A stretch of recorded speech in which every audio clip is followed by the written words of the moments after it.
Baik, saya akan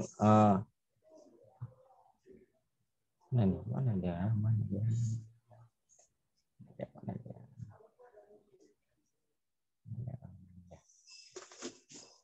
Iya, mulai aja, Reja. Iya, Bu. Iya, Bu, Narinda lagi mana teknik. Narinda? Monitor Iya, Bu. Narinda. Nah, kamu Narinda, Reja, siapa lagi kelompok 4? Melpa, Bu, sama Beliana, Bu. Nah, ini Melva udah masuk, Ibu lihat ya. Beliana yang belum ya. Ya udah, mulailah. Narinda, Reja, Melva, ya, dan menyusul kawan-kawannya. Yang penting kita mulai cepat karena ini 3 kelompok ya. 3 kelompok lagi yang Ya, harus Bu. presentasi nih. Nanti nggak siap-siap. Oke, silakan. Reja, Narinda, dan Melva. Ya udah, Bu. Baik. Saya kelompok 4 Rejananda ingin mempresentasi tugas dari kelompok 4 tentang kasus-kasus tindak pidana di Indonesia dan di dunia. Tindak pidana cyber di Indonesia, cybercrime atau kejahatan. Cyber ini adalah kejahatan yang sudah melanggar hukum pidana. Kejahatan cyber atau cybercrime pun kini semakin tumbuh subur dan telah banyak menjatuhkan korban. Beberapa contoh kasus cybercrime yang ada di Indonesia diantara adalah penipuan, lelang secara online, pemalsuan cek, penipuan kartu kredit atau carding, confidence fraud atau penipuan kepercayaan, penipuan identitas, dan pornografi. Salah satu masalah cybercrime yang sangat meresahkan dan perlu mendapat perhatian dari berbagai kalangan adalah masalah cybercrime di bidang kesusilaan. Jenis cybercrime dibilang kesusilaan yang sering diungkapkan adalah cybercrime, cyberpornografi. Salah satu masalah cybercrime yang sangat meresahkan dan perlu mendapat perhatian dari berbagai kalangan adalah masalah cybercrime di bidang kesusilaan. Jenis cybercrime di bidang kesusilaan yang sering diungkapkan adalah cyberpornografi. Contoh kasus cyberpornografi yang pernah terjadi di Indonesia adalah kasus cyberpornografi yang dilakukan Taufik Gani yang merupakan warga lingkungan 1 Kelurahan Mawahu, Kecamatan Tumiting, Kota Manado, Sulawesi Utara. Taufik Gani harus ditahan akibat perilaku menyimpang dalam menggunakan akun media sosial Instagram dan Facebook miliknya. Ia disangkakan secara sengaja menyebarkan atau mendistribusikan konten-konten pornografi hubungan sesama jenis di media sosial. Apapun pengaturan hukum berkaitan dengan kejahatan cybercrime, bidang kesusilaan atau cyberpornografi tidak hanya diatur dalam Undang-Undang Nomor 19 Tahun 2016 tentang perubahan atas Undang-Undang Nomor 11 tentang informasi dan transaksi elektrik.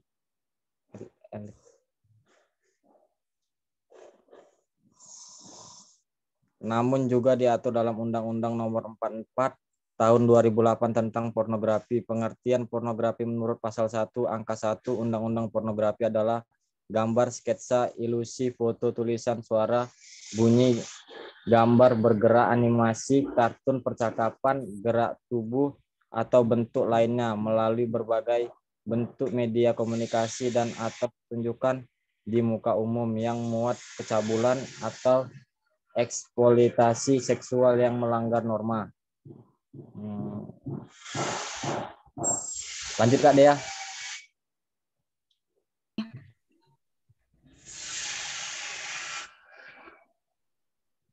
Lah mana Kak Dea? Larangan penyebar luasan pornografi diatur dalam pasal 4 ayat 1 Undang-Undang Pornografi, yaitu setiap orang dilarang memproduksi, membuat, memperbanyak, mengandalkan, menyebarluaskan, menyiarkan, mengimpor, mengekspor, menawarkan, memperjualbelikan, eksplisit memuat satu persenggamaan termasuk persamaan yang menyimpang. 2. Kekerasan seksual. 3. Masturbasi atau onani. 4. Ketelanjangan atau tampilan yang mengesankan ketelanjangan. 5. Alat kelamin atau 6. Pornografi anak. Pelanggaran pasal 4 ayat 1 Undang-Undang Pornografi diancam pidana penjara paling singkat 6 bulan dan paling lama 12 tahun. Atau pidana denda paling sedikit 250 juta rupiah dan paling banyak 6 miliar. Pasal 29 Undang-Undang Pornografi. Pasal 44 Undang-Undang Pornografi dinyatakan tetap berlaku sepanjang tidak bertentangan dengan undang-undang ini. Tindak pidana cyber di dunia. Salah satu tindak pidana cyber di dunia ialah 1. Virus WannaCry. Serangan cyber paling luas yang pernah ada. Peretas berhasil mendapatkan akses ke semua sistem komputer rumah sakit di seluruh dunia pada pertengahan 2017, menyebabkan kekacauan di antara sistem medis di Indonesia. Alat peretas yang digunakan sama dengan penyerangan terhadap perusahaan pengiriman dan komputer yang terinfeksi virus ini ada di 150 negara, termasuk Indonesia. Ransomware atau yang disebut WannaCry ini dikirimkan melalui email dalam bentuk attachment. Setelah pengguna mengklik lampiran tersebut, maka virus tersebut akan menyebar melalui komputer mereka dan mengunci semua file mereka. 100.000 komputer terinfeksi virus. Oke, dilanjutkan oleh Melva ya. Oke. Contoh lain yaitu nomor 2. Hacker mencuri 11 triliun dari Bank Dunia tahun 2015 untuk jangka waktu 2 tahun. Pada awal 2015, kelompok peretas yang berbasis di Rusia berhasil mendapatkan akses untuk mengamankan informasi dari 100 institusi di seluruh dunia penjahat. Dunia maya yang menggunakan malware untuk menyusup ke komputer bank dan mengumpulkan data pribadi. Mereka kemudian dapat meniru staf bank online untuk mengintervensi transfer curang dan bahkan memesan mesin ATM untuk mengeluarkan uang tunai tanpa kartu bank.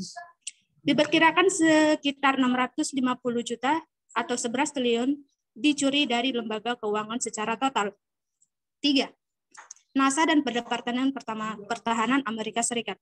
Kasus cybercrime lumayan tua dan heboh dan terjadi pada tahun 1999 dan dilakukan oleh peretas berusia 15 tahun bernama Jonathan James. James berhasil menembus pertahanan Amerika Serikat dan memasang backdoor pada servernya. Hal ini memungkinkan untuk mencegah ribuan email internal dari pengguna dan kata sandi untuk bagai komputer militer. Dengan data-data tersebut, James dapat mencuri software NASA yang dikabarkan memiliki nilai sekitar 1,7 juta dolar. Karena tindakan tersebut, James ditangkap dan dijatuhi hukuman. Sekian presentasi dari kami. Jika ada pertanyaan, kami persilahkan.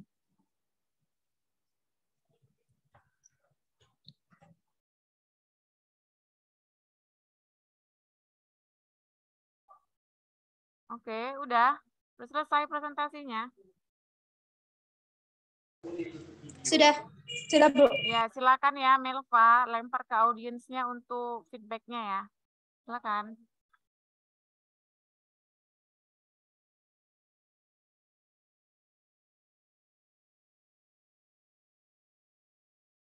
Lempar untuk tanya jawabnya kelompok berapa tadi? 4 ya? Kelompok 3 apa kelompok 4? Kelompok 4. Kelompok 4, Bu. Kami Ya, kelompok 4.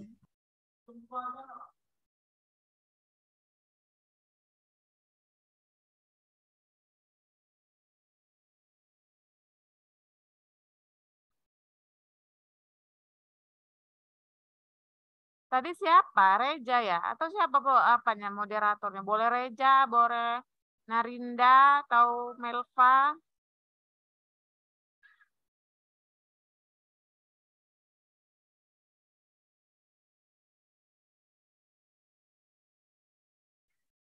Mana ini kelompok 4 kok hilang semua? Narinda atau Melva, dipersilakan teman-temannya ada nggak yang mau bertanya atau memberi? Coba Melva. Oke, untuk teman-teman kelompok lain kami persilakan untuk memberi pertanyaan pada kami, kelompok kami.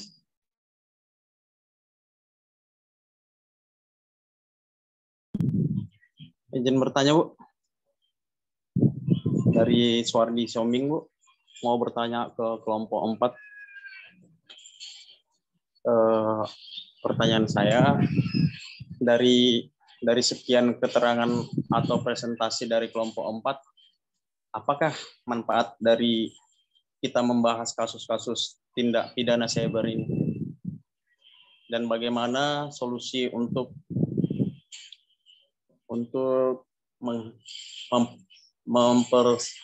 memperkecil dampak terhadap kita sendiri? Terima kasih, Bu.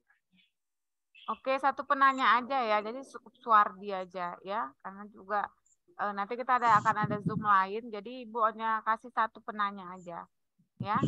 Oke, silakan Melva dan timnya boleh dijawab pertanyaan Suwardi tadi.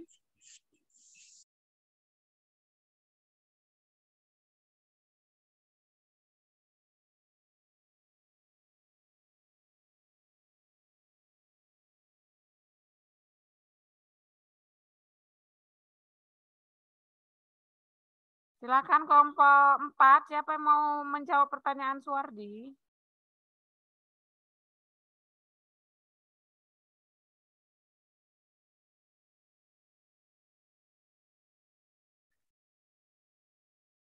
Nggak ada yang menjawab. Melva atau Narinda atau Reja, satu lagi siapa tadi? Beliana ya. Beliana Malau kelompok 4.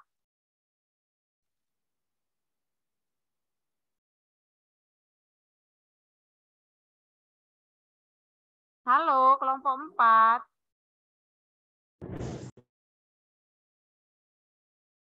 Saya dengar suara Ibu kan? Dengar, Bu.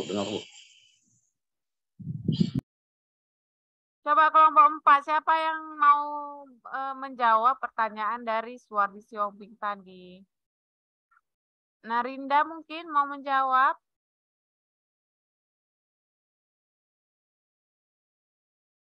Iya, mana nih kelompok 4 hilang? Aduh, nanti nggak ada nilai, nggak sempurna lah nilainya ini, nggak mau jawab pertanyaan kawannya. Melva, coba jawab dulu Melva. Kamu jawab aja lah pertanyaan Suwardi itu, coba. Silakan Melva. Oke, menurut saya dampak untuk mengurangi cybercrime di Indonesia: 1, lindungi gadget, komputer atau perangkat lain yang digunakan. 2, jangan menggunakan software bajakan.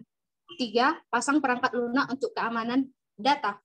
4, menggunakan data yang paling ampuh untuk mengatasinya, maksudnya virus. 5, selalu memiliki sifat waspada. Menurut saya itulah cara untuk menangani cybercrime untuk diri sendiri dan manfaatnya.